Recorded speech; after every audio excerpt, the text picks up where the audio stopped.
ZENST'S Decree of Ordinances.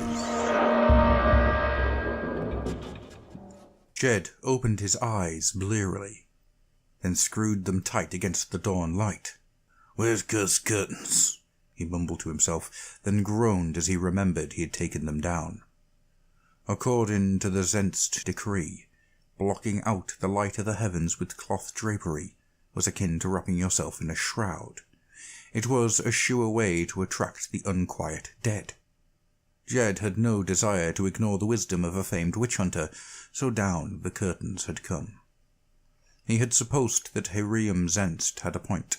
Sigmar's light had woken Jed at the appointed hour to be about his watch.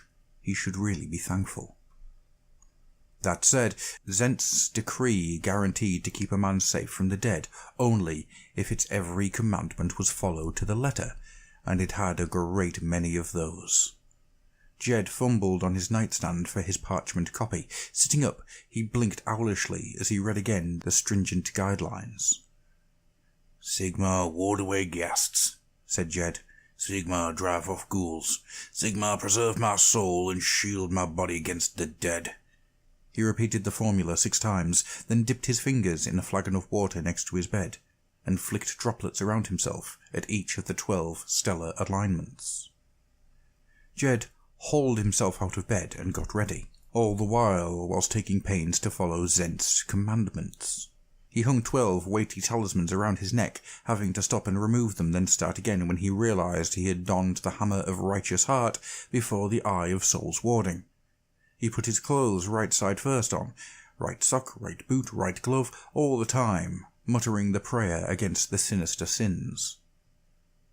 He looked wistfully at the salted meat, sitting untouched in his larder, making instead a breakfast of tubers, roots, and shriveled fruit. "Hardly a meal to keep my strength up," he muttered.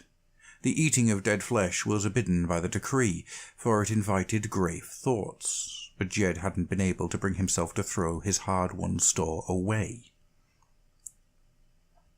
He donned his free guild armour, each element of which he laboriously rubbed with blessed wax, bought at an extortionate cost from the village archimancer. The substance was slippery and irritating, and Jed found it made his sword hard to grip, but then again only a food would ignore ZENST'S warnings. His grumbling continued as he fished blessed parchments out of the lockbox where he stored them, and spent long minutes affixing them to his gear. "Wish I'd gone my letters," huffed Jed, unable to decipher the illuminated scroll that covered the parchments. He just had to trust that the scroll said what the local priest had told him they did, and they were worth the coin he had forked over for the privilege of wearing them. At last he hastened out of his house. As he locked the door, remembering to knock thrice on the jamb, Jed noted that his wreath of hag's blight was wilting. "Bloody sun," he grumbled. "Suppose I'll have to go foraging for more now." It was not a heartening notion, for the jungle around the village was grot-haunted and dangerous. Still, better to risk the greenskins let a ghast creep into his home. Jed hurried through the streets, keeping his eyes forward and his face stern. ZENST warned against needless fraternization in case gas possession or spiritual gloom be spread. Jed felt this was a shame, for his neighbours were good people, but since the decree the village had become colder, more suspicious, unfriendly. But then, who wanted to risk possession?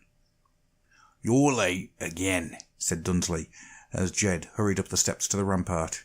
"Came as quick as I could," said Jed. "Decree, innit? Takes time." Dunsley scowled. "Make the bloody time, Jed. I've got a wife and babe. With all these signs and omens of the dead staring behind the veil, we all got people we need to protect." Jed sighed and nodded, thinking that his time as a watchman could hardly be improved by even less sleep. "Sorry, lad," he said. "You get back to him now. Bless his de Rosa for me." Dunsley grunted, somewhat mollified. He looked exhausted, Jed thought. Everyone did. "Wish we didn't have to go through all this," said Jed as Dunsley descended the stairs. "Makes everything harder." "Careful with that talk, Jed," Dunsley called back over his shoulder. "Old bones will hear." Jed shuddered, suddenly cold despite the morning sun. He set off along a wall, patrolling widdershins as per the decree. The jungle spread down beneath a cobalt-blue sky, tearhawks winging high above the canopy as the sun beat down. Animal cries echoed from the deeper reaches, while the tree line, which pressed up to within 50 yards of the walls in places, squirmed with animal and insect movements. It was an hour into Jed's shift when one of those movements caught his tired eye. Blinking, he leaned a little way over the rampart, muttering a curse as the charms he wore spilled out of his tunic and dangled heavily over the ledge. Jed gasped as he saw beady red eyes staring back at him, then heard the twang of a bowstring. Too late. Jed tried to push himself back into cover, but his wax-rubbed gauntlet slipped on the stonework, and the arrow thumped through his throat. He convulsed, then toppled over the battlements. Pain exploded through Jed as he heard the crunch of his bones breaking. His blood pumped from his throat. He couldn't breathe.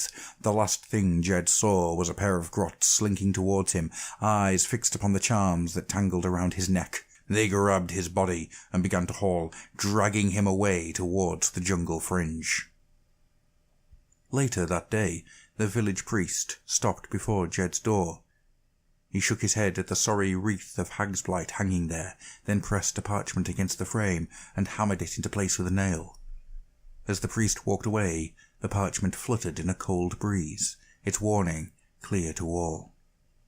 Here dwelt one who was heard to speak ill of the decree by his comrades upon the walls. Old bones took him for his sins, vanished from the ramparts without trace. Where the dead, faithful folk, obey the decree. Praise Sigma.